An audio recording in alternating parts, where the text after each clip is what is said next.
Good morning students. आज हम लोग डिफरेंशिएशन का ऑब्जेक्टिव पढ़ेंगे।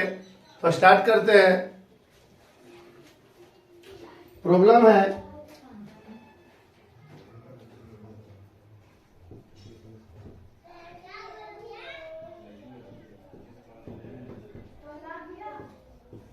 देखिए, ध्यान दीजिएगा।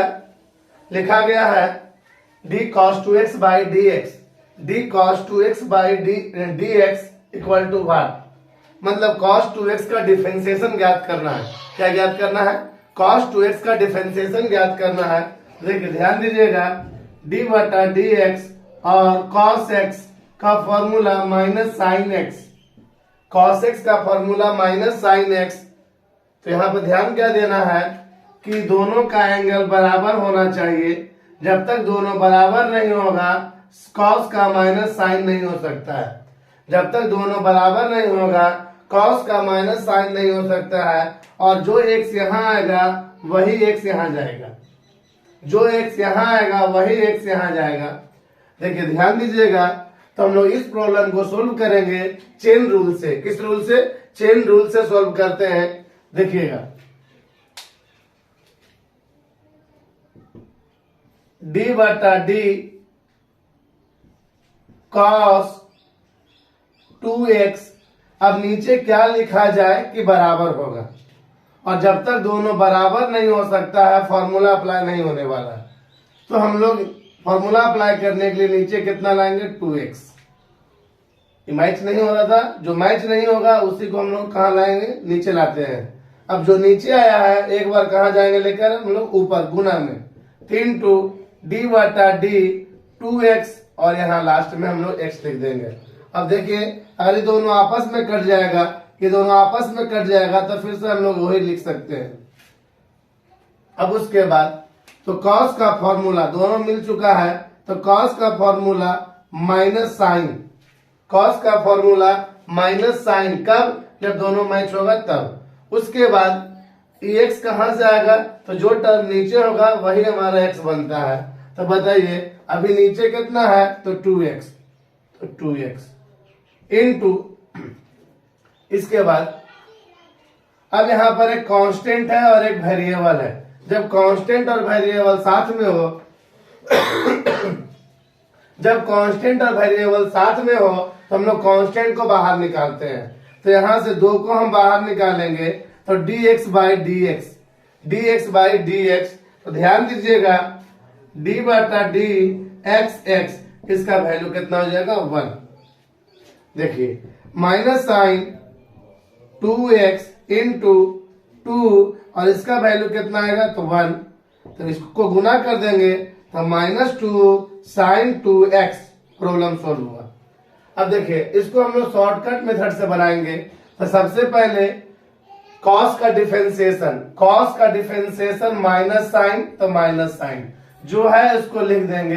पर अब हम लोग कंफर्म है कि x नहीं 2x है, तो x का कोएफिशिएंट कितना हुआ? तो 2, तो 2 यही आंसर। अब देख चलते हैं हम लोग नेक्स्ट प्रॉब्लम की ओर।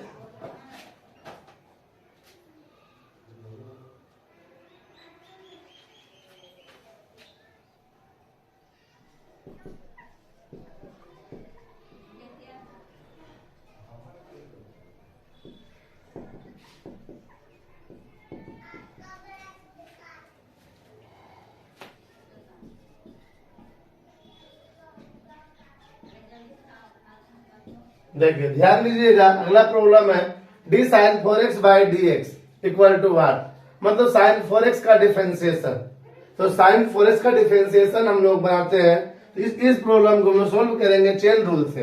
अब चेन रूल से सोल्व क्यों करते हैं? तो बताइए, दोनों टर्म यहाँ पर अगर इक्वल होता है तो हम लोग साइन का फॉर्मूला cos लिखते हैं। साइन का फॉर्मूला cos लिखेंगे कब? जब दोनों x आपस में बराबर हो जाएगा। और जब तक दोनों आपस में बराबर नहीं होगा तब तक फॉर्मूला अप्लाई नहीं हो सकता है। अब इसके बाद जो इधर गुना में है, सॉरी, x कहां से लाएंगे? तो नीचे से x जाता है, जो यहाँ रहेगा वही x बनेगा। देखिए ध्यान दीजिएगा। तो सबसे पहले यहाँ है 4x और यहाँ पर है x, दोनों बराबर नहीं है। तो बराबर करने के लिए हम लोग अप्लाई करते हैं चेन रूल, तो डी बटा डी, अब साइन 4x, नीचे क्या लिखा जाए कि दोनों बराबर हो जाएगा, तो बताइए यहाँ क्या चाहिए, तो 4x चाहिए। अब इसके बाद जो नीचे आया है वो कहाँ जाएगा, ऊपर, तो डी बटा डी एक्स और यहाँ 4x, ये दोनों आपस में अगर कट भी जाएगा तो जो प्रोसेस पहले से था वो अभी भी मौजूद है। अब इसके बाद तो साइन, पहले साइन, तो साइन का फॉर्मूला कॉस, कॉस क्यों लिखे, दोनों मैच कर गया, कॉस क्यों लिखे, दोनों मैच कर गया, इसलिए हम लोग कॉस लिख दिए। अब इसका x कहां से आएगा, तो नीचे से x बनता है, तो x कितना हो जाएगा, तो 4x इंटू कांस्टेंट और वेरिएबल, जब कांस्टेंट और वेरिएबल साथ में हो तो हम लोग कांस्टेंट को बाहर निकाल देते हैं, तो हम लोग यहां से बाहर करेंगे 4 dx बाई dx, फिर इसके बाद cos 4x इंटू 4 और इसका वैल्यू कितना होगा, तो 1, dx बाई dx का वैल्यू कितना है 1। अब लिखते हैं हम लोग 4 इंटू 1 तो 4 cos 4x, प्रॉब्लम सॉल्व।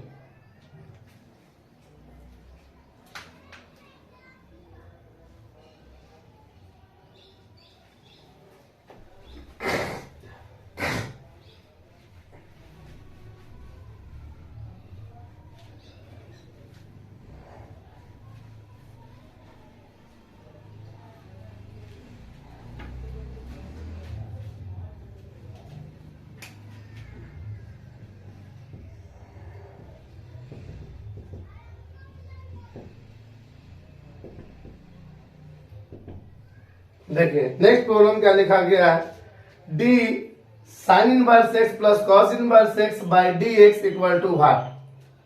तो आपको हम इनवर्स वीडियो में आपको पढ़ा चुके हैं, पीछे वाले वीडियो में आप देख सकते हैं जाके, sine inverse x plus cos inverse x equal to क्या होगा। तो सबसे पहले हम लोग जान लेते हैं फिर से, sine inverse x plus cos inverse x equal to pi by 2, equal to pi by 2, और यहां ध्यान दीजिएगा d by d x c equal to 0। अगर डिफरेंशिएशन में कोई कांस्टेंट टर्म आ जाए, वन में फोर कांस्टेंट, सिर्फ कांस्टेंट रहेगा तो उसका डीसी कितना होगा, 0 होगा। तो यहां देखिए ध्यान दीजिएगा, तो डी बटा डी, अब इसका वैल्यू कितना हो जाएगा, तो पाई बाई 2, क्या हो जाएगा, पाई बाई 2, दोनों का एंगल बराबर होगा तभी हम पाई बाई 2 अप्लाई करेंगे। अब उसके बाद पाई बाई 2 क्या है, हमारा कांस्टेंट है, और कांस्टेंट का डिफरेंशिएशन क्या होगा, 0। कांस्टेंट का मतलब कोई संख्या जिसमें x नहीं हो, तो अब इसका वैल्यू हम लोग कितना कर देंगे, 0। प्रॉब्लम सॉल्व हुआ। नेक्स्ट प्रॉब्लम क्या है, देखिए ध्यान दीजिएगा, d by d x tan inverse x plus cot inverse x equal to, sorry x equal to what. देखिए ध्यान दीजिएगा, फिर से फॉर्मूला आ गया, तो हम लिखेंगे tan inverse x plus cot inverse x equal to pi by 2, equal to pi by 2। तो डी बाई डी, अब जहां tan इनवर्स और cot इनवर्स है, दोनों का एंगल सेम है, तभी हम इसका वैल्यू पाई बाई 2 अप्लाई करेंगे। और पाई बाई 2 हमारा क्या है, कांस्टेंट, और सिर्फ कांस्टेंट रहने पर इसका डिफरेंशिएशन कितना हो जाएगा, 0। प्रॉब्लम सॉल्व है।